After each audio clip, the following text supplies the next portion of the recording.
네, 오늘 자유하십니까? 라는 제목 가지고 하나님의 말씀 전하도록 하겠습니다. 우리 그 죽음의 수용소에서라는 책, 여러분 잘 아실 겁니다. 빅터 프랭클이라는 그 정신과 의사가 유태인이죠. 나치 그 포로 수용소에 있으면서 기록했던 자기 일기를 죽음의 수용소에서 회고했던 자기 일기를 썼던 그 책이죠. 그 사람이 했던 얘기가 왜 살아야 하는지 아는 사람은 그 어떤 상황도 견딜 수 있다. 우리가 왜 살아야 하는지 아는 사람은 어떤 상황도 견딜 수 있다고 합니다. 그걸 바로 우리 기독교에서는 소명이고요. 사명이라고 합니다. 우리 어머니들은 자녀를 위해서 삽니다. 그래서 어머니는 죽을 수가 없어요. 그래서 그때 어버이날 특집으로 나온 그 방송에 보니까 아들이 장애예요. 아무것도 못해 누워있어요.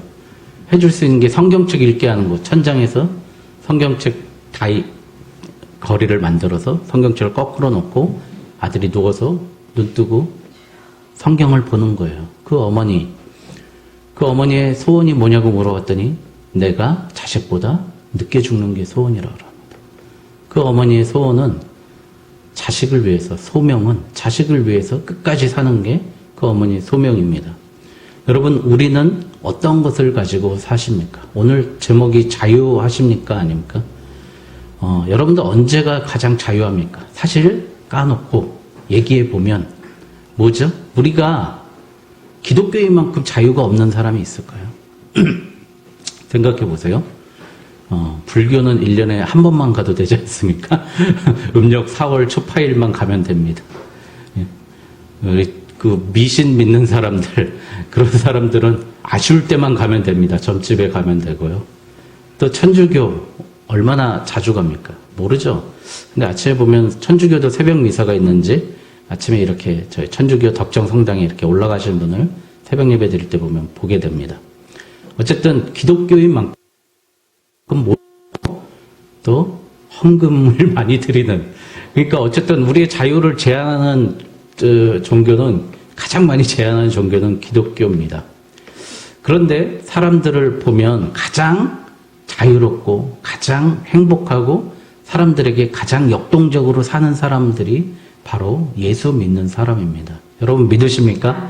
여러분 맞습니다. 가장 행복하고 기쁘고 즐겁게 사는 사람이 바로 예수 믿는 사람입니다.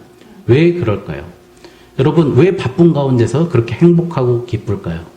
바로 자유함이 있기 때문입니다. 여러분들 마음속에 자유함이 없다면, 두려움이 있다면 얼마나 우리 마음이 두렵겠습니까?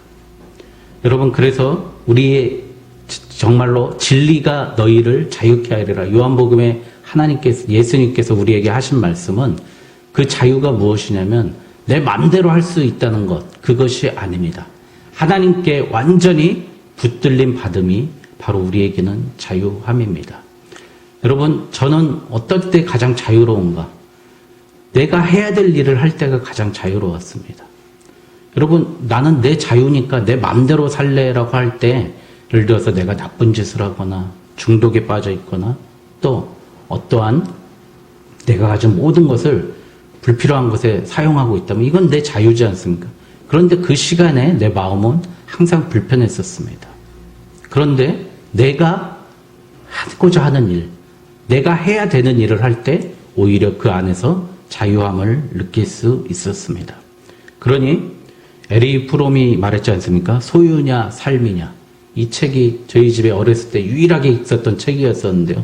읽다가 포기하고 그랬었는데 이렇게 어려운 책인지 몰랐습니다. 커서 보니까 지금 소유냐 존재냐라는 이 책이지 않습니까? 사람이 소유를 추구하면서 살아야 하는가? 아니면 존재, 자기의 삶을 위해서 살아야 하는가? 자기의 존재를 위해서 살아야 되는가? 소유를 위해서 살아야 하는가? 그런데 학자들이 연구해 보니까 사람들은 소유를 가지고 자기의 가진 것을 소비하는 사람은 강도도 약하고 오래가지 못한다. 근데 경험, 내 존재, 그런 것들을 소비하는 사람, 예를 들어서 제일 많은 게 첫 번째가 여행이 되겠죠. 여행을 위해서 또 책이 되겠죠. 다른 사람의 경험을 내가 한번 배워보겠다 하는 것. 그런 것들을 할 때 오래가고 행복을 느낀다고 합니다. 여러분, 그런데 우리는 정말 어떠한 모습으로 하나님께서 살아가기 원하는지 오늘 이사야 43장이 제가 39장부터 시작했거든요. 39장이 누구의 이야기였습니까? 히스기야의 이야기였습니다. 히스기야 왕이 어떻게 했죠?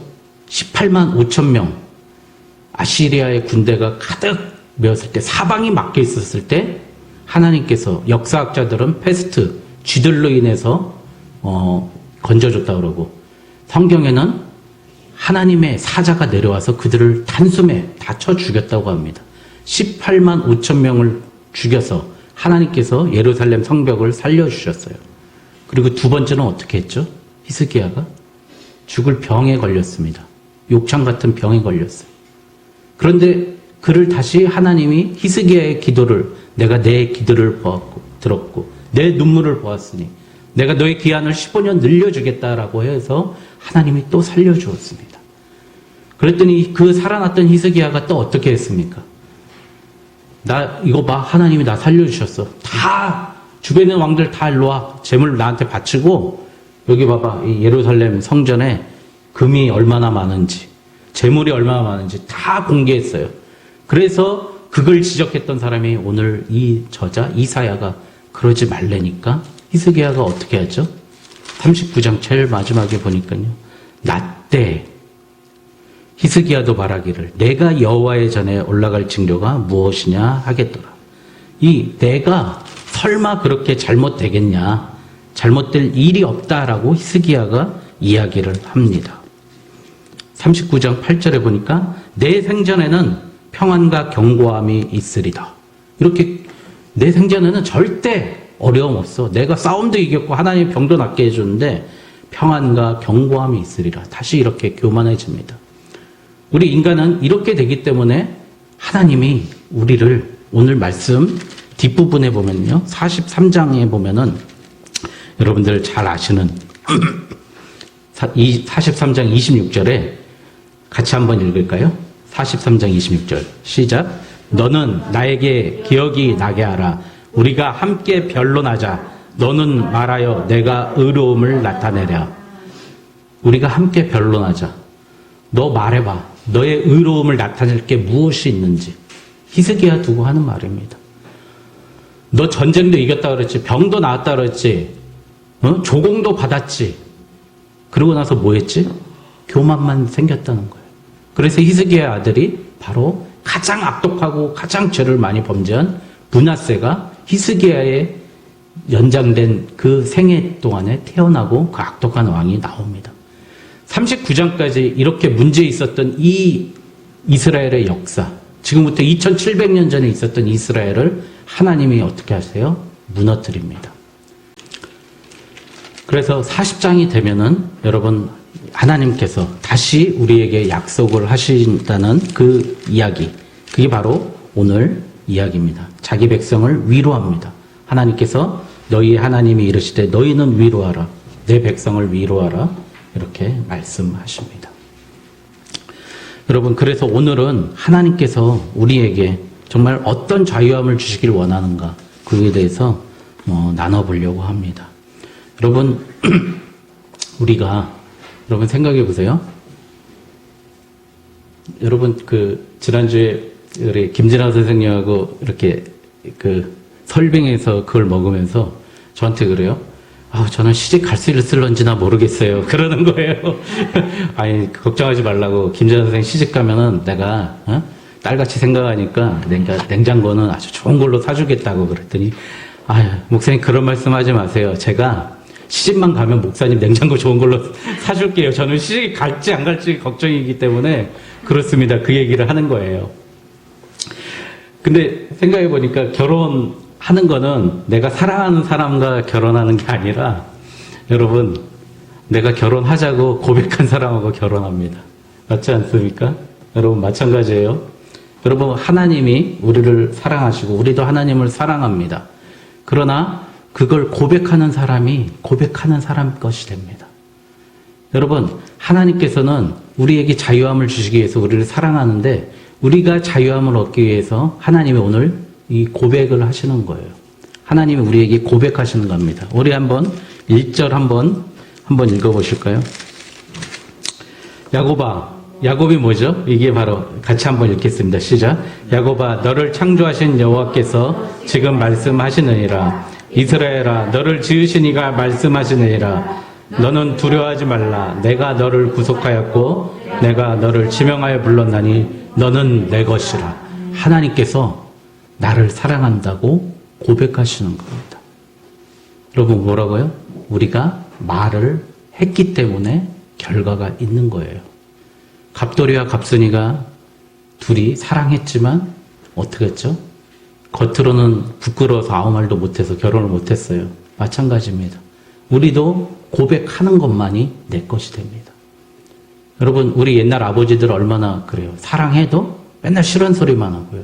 혼나기만 하고. 그러니까 다 아버님에 대한 안 좋은 감정이 있죠. 그런데 우리 하나님은 이렇게 얘기하는 거예요. 내가 너를 지명하여 불렀나니. 여러분 지명이 뭐예요? 너 찍었어요. 너 찍었어. 네 이름을 손가락으로 짚었다는 거예요.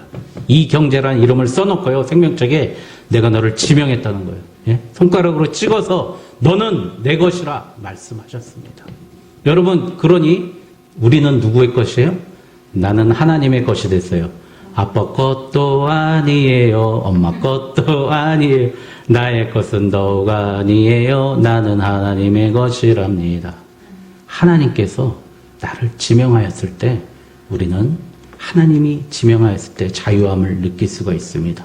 그 자유함이 뭔지 2절에 실예 내가 한 일을 보라 이렇게 말씀하신 거예요.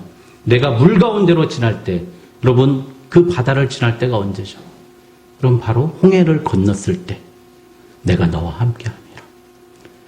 우리에게 있는 피해가 물의 피해가 있죠. 물과 같이 훅 우리를 휩쓸려 가게 하는 세상의 고통이 있습니다. 불과 같은 고통이 있습니다. 나를 태울 것 같이 내 속을 태울 때까지 어려운 고통이 있습니다. 불의 시험을 당한 게 성경에 누가 있죠? 여러분 다니엘이 있지 않습니까? 여러분 여기 양주에도 보면 저기 가남리에 보면 풀목골이라고 있습니다. 여러분 풀목골이 옛날에 뭐 하던 거예요? 대장간 그쵸? 예? 새 연장 닫은 그 풀목불이 얼마나 뜨겁습니까? 1000도가 넘지 않습니까? 그 풀목불에 다니엘이 던져졌습니다. 그런데 머리털 하나 상치 않게 하나님이 지켜주셨다는 겁니다. 오늘 이 말씀을 하는 거예요. 홍해를 건널 때도 풀목불에 빠졌을 때도 하나님이 지켜주셨다는 말씀을 하시는 겁니다. 여러분 그런데 우리는 어떠한 것 때문에 자유하지 못하고 있죠? 우리가 가장 자유하지 못하는 것의 첩경이 뭐냐? 제일 문제는 뭐냐? 하나님을 의심하는 겁니다. 우리 믿음의 가장 큰 문제는 의심이에요. 저도 저를 의심하는 사람하고 같이 있는 게 가장 힘듭니다. 저를 의심하고 저를 믿어주지 않는 사람한테 같이 있는 게 힘들어요. 어떤 사람이 제일 좋습니까? 인정해주는 사람이 가장 좋지 않습니까? 하나님이 나를 인정해 주셨다고 할 때 얼마나 기쁘겠습니까? 제가 누구를 가장 많이 만나느냐? 저를 인정해 주는 사람을 만나게 돼 있습니다. 여러분 황금률이 있습니다. 마태복음 7장에 너희가 대접받고자 하면 뭐 하라고요? 너희도 대접하라. 여러분 카네기 인간관계론의 주제가 그겁니다. 여러분 대접받고자 하면 대접해야 됩니다. 대접하는 사람이 대접해주는 사람을 만나게 돼 있습니다. 여러분 우리 하나님도 마찬가지예요. 하나님이 오늘 그러는 거예요. 내가 너를 지명했다. 널 사랑한다. 그럼 너도 어떻게 돼요? 이제 사랑하는 거예요. 하나님과 우리의 사랑 관계가 긴밀해지는 겁니다. 여러분 그래서 어떻게 사랑하냐고 한번 이야기하는 거 봅시다. 4절에 보면 우리 나의 아내 거하라 찬양. 오늘 이사야서는 완전히 찬양해. 완전히 복음입니다. 보물창고예요. 내가 내 눈을 보배롭고 존귀하게 하며 내가 너를 사랑하였은즉. 오늘 하나님의 사랑을 이렇게 고백합니다. 그런데 우리가 만약에 나를 보배롭고 존귀하게 여기는데 우리 하나님을 의심한다면 마귀는 가장 사용하기 좋아하는 게 바로 의심이에요. 의심 많은 사람들 저희 옛날에 저 의정부에 살 때 우리 밑에 집에 사는 그 아저씨가 있는데 너무 의심이 많은 거예요. 아무 얘기도 누구 얘기도 믿지 않고요. 저랑 이야기를 할 때는 이 휴대폰으로 녹취를 하면서 얘기를 해요. 믿지를 못해요. 사람을 믿지를 못해요. 여러분, 여러분들이 저를 의심한다 그러면 제가 여기 앞에 어떻게 서 있겠습니까?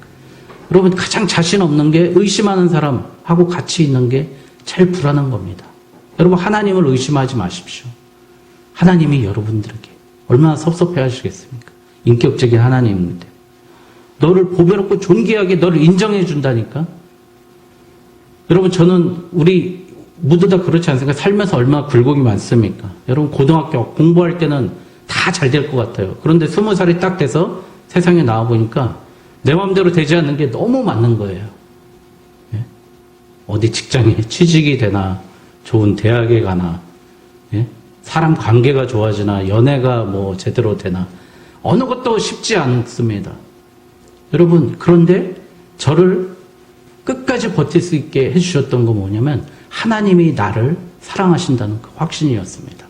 하나님이 나를 보배롭고 존귀하게 여긴다는 그 확신이 저를 지켜줬던 것 같습니다. 그것밖에 없습니다. 여러분, 그래서 저는 하나님께서 가장 좋은 것으로 주실 것이라는 확신이 있었어요. 그때 기도했던 많은 기도의 제목들이 하나님께서 다 응답해 주셨어요. 시기의 문제입니다. 시기의 문제. 여러분, 하나님과 나와의 꿈을, 하나님께서 내게 주셨던 비전을 포기하지 마십시오. 언젠가는 하나님께서 우리에게 주어 주십니다. 여러분, 그래서 너를 보배롭게 존귀하게 하나님의 사랑이 제일 먼저 첫째 되는, 하나님이 우리를 사랑하고 우리는 하나님을 의심치 않고 우리도 하나님을 사랑해야 되는 사람이 돼야 될 줄 믿습니다. 여러분, 두 번째, 그렇게 되면 어떻게 되냐면요, 5절서부터 6절까지 동서남북에서 사람들이 모여든다고 합니다. 하나님의 사람들이 모여든다고 합니다. 우리 5절 한번 읽을까요? 두려워하지 말라. 내가 너와 함께하여 내 자손을 동쪽에서부터 오게 하며 서쪽에서부터 너를 모을 것이며. 사람들이 모인다는 겁니다. 너의 자손을. 또 6절에 보면 북쪽에서 이르기를 내놓으라. 남쪽에서 이르기를 가두어 두지 말라. 내 아들들을 먼 곳에서 이끌어 내 딸들을 땅 끝에서 오게 하며. 여러분, 우리 지금 작은 무리가 모여있지만 하나님께, 우리가 하나님을 믿고 신뢰하고 사랑하게 되면, 하나님이 날 사랑한 것만큼 우리도 그 마음으로 하나님을 사랑하게 되면 사람들이 모이게 될 줄 믿습니다. 여러분, 사람들이 모입니다. 사도행전의 부흥이 왜 일어났습니까? 에스라가 눈물 뿌려가면서, 에스라가 말씀 읽을 때 눈물 뿌려가면서 왜 통에 자복하면서 회개했습니까? 그들이 하나님의 사람이 될 때 사람들이 모였습니다. 여러분, 우리가 하나님의 사람이 돼야 됩니다. 그래서 하나님의 사람이 돼야 됩니다. 여러분, 미국 대학에서 연구를 했는데요. 행복한 사람은 주변에 보니까 행복한 사람들밖에 없고요. 불행한 사람은 불행한 사람들밖에 없다는 거예요.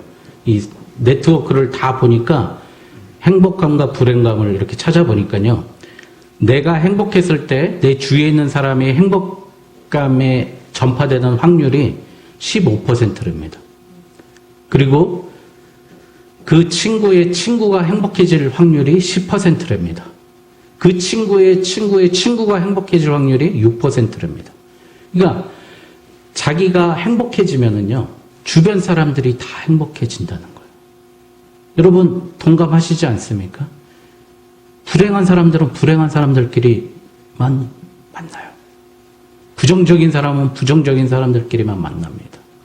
여러분, 그러니까 우리 관계를, 우리가 하나님 앞에 좋은 관계를 갖고 사람들 앞에 좋은 관계를 갖는 거는 행복한 사람들과 같이 오래 있는 겁니다. 즐거워하는 사람들하고 같이 있는 거예요. 여러분, 저는 그래서 죄송하지만 부정적인 말하고 좌절적인 말하는 사람하고는 별로 만남을 많이 갖고 있지 않습니다. 왜냐면 얘기하면 내 머리만 더 복잡해져요. 괜히 내가 불행해지는 것 같아. 나는 너무 행복한데 그 사람이 불행을 듣고 있자 보면 나까지 불행해지는 것 같아요. 여러분, 그래서 여기 오늘 말씀 5절 6절의 말씀을 보면 내가 내 너를 자손들을 모을 것이며 내 딸들을 땅끝에서 오게 하며 내 이름으로 불려지는 모든 자 곧 내가 내 영광을 위하여 창조한 자를 오게 한다고 하십니다. 그리고 7절에 그를 내가 지었고 그를 내가 만들었느니라. 여러분 우리가 우리는 하나님이 만든 사람입니다. 여러분 그래서 우리는 사명이 나를 지배할 때 내가 나의 일을 하는 게 아니라 내가 해야 될 일을 할 때 하나님께서는 우리가 자유함을 진정 주십니다. 그런데 우리의 자유함은 어디서부터 오느냐? 하나님과 좋은 관계에 있을 때 자유함이 오는 줄 믿습니다. 여러분 어떠한 관계를 만들어야 될까요? 여러분 우리가 어떻게 해야 하나님과 좋은 관계를 가질 수 있을까요? 여러분 행복한 사람들이 가지고 있는 사람들이 보니까 자기가 직장하고 가정 이 두 군데에만 가는 사람들은 행복하지 않고요. 행복한 사람들의 공통점을 연구한 것에 또 보니까요. 자기만의 아지트가 있다고 합니다. 그 아지트의 공통점이 보니까 그 서울대 최인철 교수 여러분들 아시지 않습니까? 프레임이라는 책을 쓴 그분이 연구한 건데요. 첫 번째 보니까 격식이 없고 서열이 없는 곳에 있을 때 행복하답니다. 그리고 수다를 떨 수 있는 곳이 행복하고요. 먹을 음식이 있는 것이 행복하고 소박한 곳에 있을 때가 행복하고요. 출입이 자유로운 곳이 행복하다. 자기만의 아지트가 있는 곳이 행복하다고 합니다. 저는 여기 이것을 보면서 여러분들 이 공간이 바로 우리에게는 교회가 아닐까라고 생각했습니다. 교회는 격식이나 서열이 없습니다. 저도 주의 종이고 여러분도 주의 종입니다. 하나님의 종이죠. 또 교회 오면 얼마나 많은 수다를 떱니까? 기도로 수다를 떨고 성도 간의 교제로 수다를 떱니다. 음식을 나눠 먹습니다. 또 교회만큼 소박한 것, 화려하지 않지 않습니까? 또 출입이 자유롭지 않습니까?